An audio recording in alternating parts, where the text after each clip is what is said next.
तर न्यूज 18 लोकमतचे आमचे दोन्ही प्रतिनिधी म्हणजे मुंबई विमानतळावरती असलेले प्रशांत बाग आणि विशाल पाटील जे हे सगळे आमदार खासदार थेटपणे गुवाहाटीत पोहोचण्याआधीच न्यूज 18 लोकमत त्या ठिकाणी गेलेलं आहे। याचे सगळे अपडेट्स आम्ही आपल्यापर्यंत पोहोचवत राहणार आहोत। तुर्तास काय घडलंय आपल्या गावाकडे जाणून घेणार आहोत गावाकडच्या बातम्यांमधून।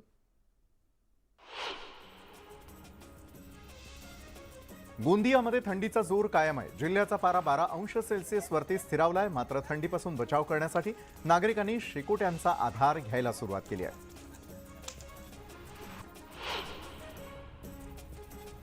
धुळे कृषी उत्पन्न बाजार समितीमध्ये मिरचीला कमी दर मिळत असल्याने शेतकऱ्यांनी नाराजी व्यक्त केली आहे। नंदुरबार कृषी उत्पन्न बाजार समितीमध्ये 6 ते 7,000 क्विंटल दराने लाल मिरची विकली जात असताना धुळे कृषी उत्पन्न बाजार समितीमध्ये हे दर 15 ते 30% कमी असल्याचा शेतकऱ्यांनी दावा केलेला आहे।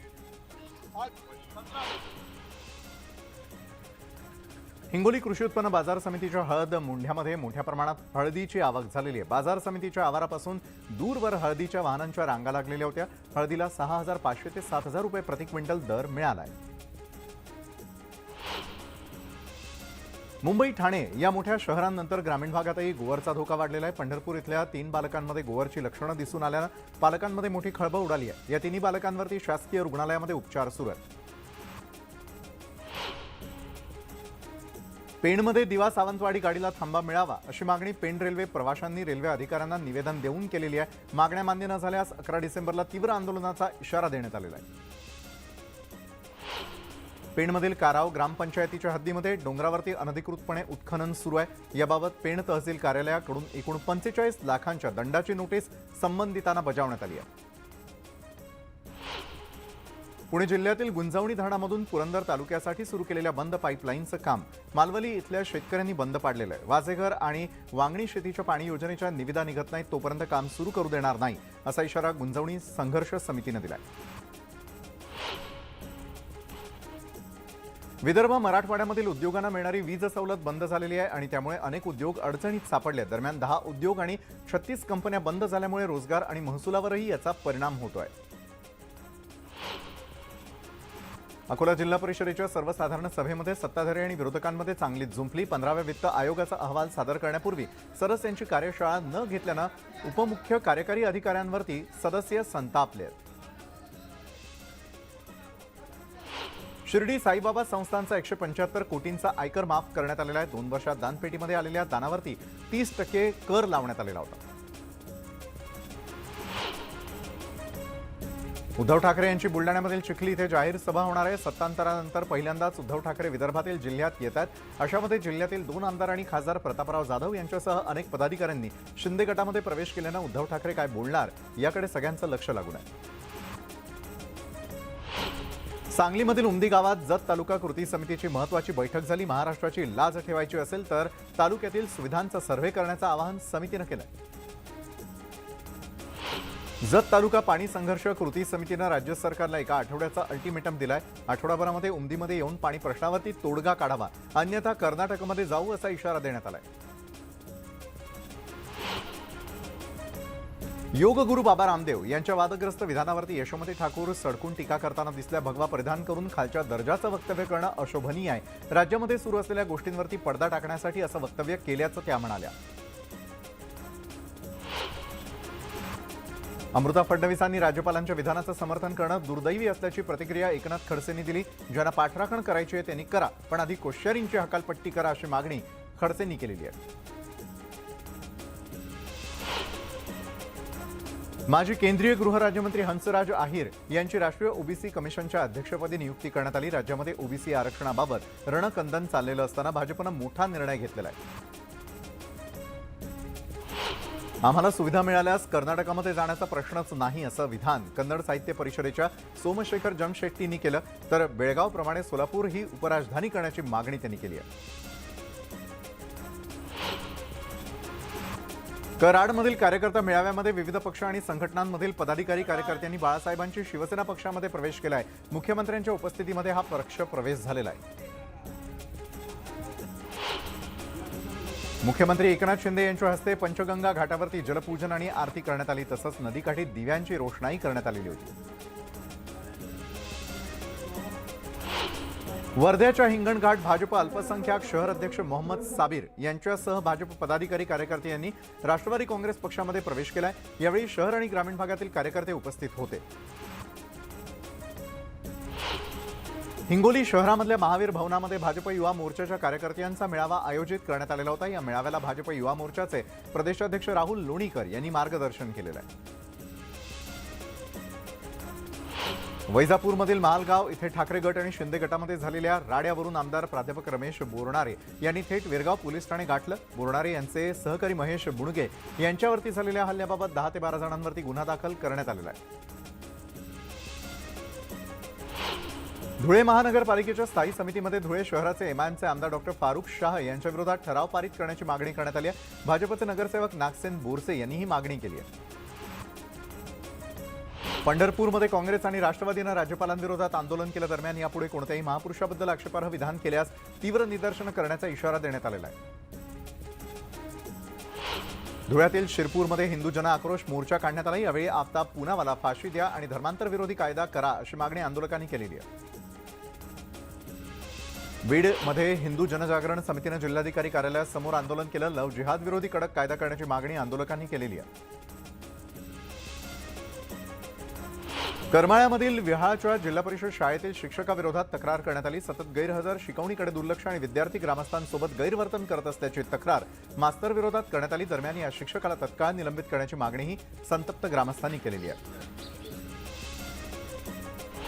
दापोलीमधील जिल्हा परिषद मराठी शाळेचे शिक्षक सुशील कुमार पावरा यांनी आपल्या न्याय हक्कांसाठी तब्बल 337 वेळा उपोषण केलेलं आहे। भ्रष्ट अधिकाऱ्याला निलंबित करा, माझी मूळ कागदपत्र परत द्या या मागण्यांसाठी वारंवार उपोषण करूनही मागण्या पूर्ण न झाल्यानं पावरा यांनी आत्मदहनाचा इशारा दिलाय।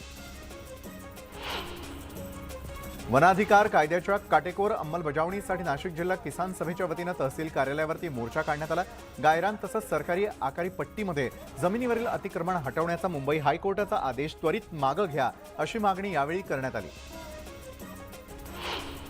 कुठलीही नोटीस न देता शेती पंपाच्या वीज तोडणीला विरोध करत चोपडा शेतकरी कृती समितीच्या वतीनं रास्ता रोको आंदोलन करण्यात आलं। येत्या 4 ते 5 दिवसांमध्ये शेतकऱ्यांनी 5,000 रुपये भरावे, तोपर्यंत कुणाची वीज तोडणी होणार नाही असं आश्वासन देण्यात आलेलं आहे। नाशिक जिल्ह्यामधील चांदवड इथे आंदोलक सोमनाथ पवार यांचा हृदयविकाराच्या झटक्यानं मृत्यू झालेला आहे। किसान सभेचे 21 जिल्ह्यांमध्ये धरणे आंदोलन सुरू आहे। राज्य सरकारनं तत्काळ आंदोलनाची दखल घेत मृत शेतकऱ्यांच्या कुटुंबियांना आर्थिक मदत द्यावी अशी मागणी किसान सभेचे नेते डॉक्टर अजित नवले यांनी केली आहे।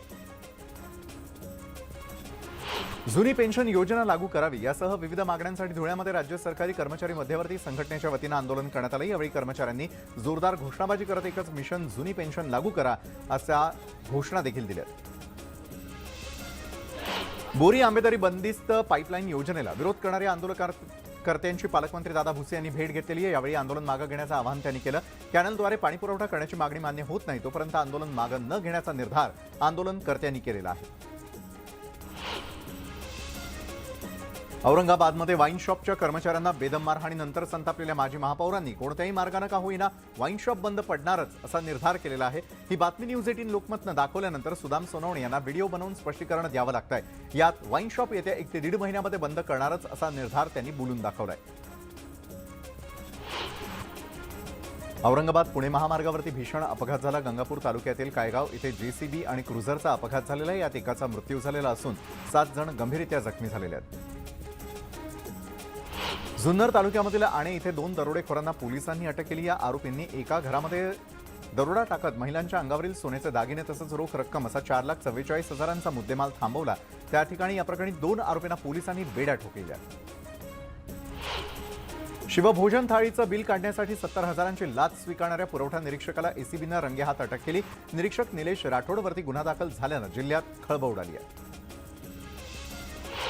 गोंदियामध्ये रात्री 1 वाजेनंतर विनाकारण रस्त्यावरती फिरणाऱ्यांवरती पोलिसांकडून कारवाई करण्यात येणार आहे आणि यासाठी 40 पोलीस पथकांची फौज तयार झालेली आहे। तर 4 चाकी 6 आणि दुचाकी 18 वाहनांवरती 40 पोलिसांचं पथक गस्त करताना दिसेल।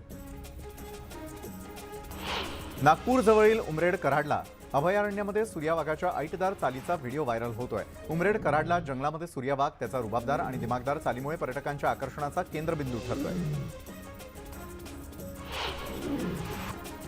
पेणमध्ये रामेश्वर कला महोत्सवामध्ये अप्रतिम कलाकृती सादर करण्यात आलेल्या आहेत. कला महोत्सवामध्ये रांगोळी, चित्रकला, मूर्तिकला अशा कला साकारण्यात आलेल्या होत्या. हा कला महोत्सव पाहण्यासाठी नागरिकही गर्दी करतात.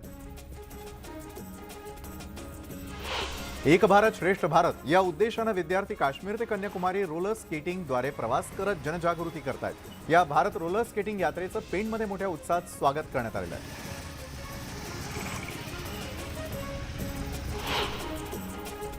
15वा अखिल भारतीय महात्मा फुले प्रबोधन साहित्य संमेलन 26 नोव्हेंबरला होणार आहे. गोंदियामध्ये आमगाव इथे साहित्य संमेलन होणार असल्याची माहिती अखिल भारतीय मराठी साहित्य परिषदेचे अध्यक्ष शरद गोरे यांनी दिली. 26/11च्या हल्ल्यामधील शहीदांना अनोख्या पद्धतीने श्रद्धांजली वाहण्यात आलेली आहे. दगडी खडीपासून चित्रकृती साकारत अशोक कामटेंना श्रद्धांजली वाहण्यात आली.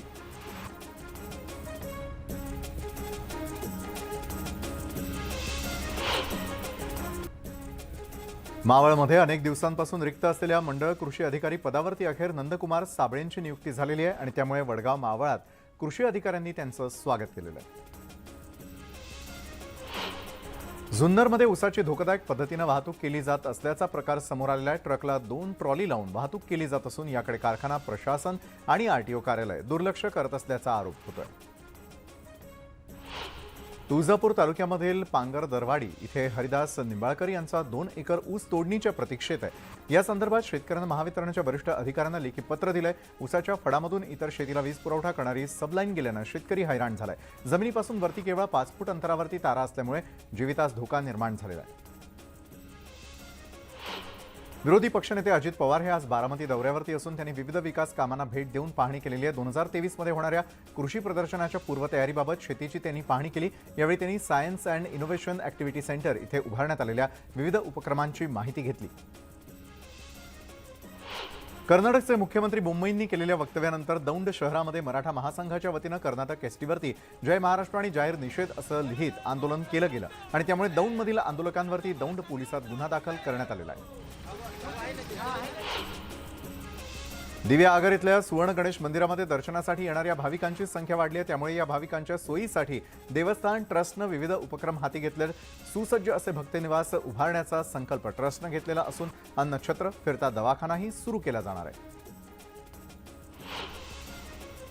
ग्रामीण भागामधील समस्या सोडवण्यासाठी शिंदे गटातील पालघरचे खासदार राजेंद्र गावित यांनी खासदार आपल्या दारी अभियानाला सुरुवात केलेली आहे. या अभियानांतर्गत खासदार सरकारी अधिकाऱ्यांसह खेडोपाड्यांमध्ये जाऊन तिथल्या जनतेच्या समस्या जाणून त्यांचं निराकरण करण्याचा प्रयत्न करत आहेत.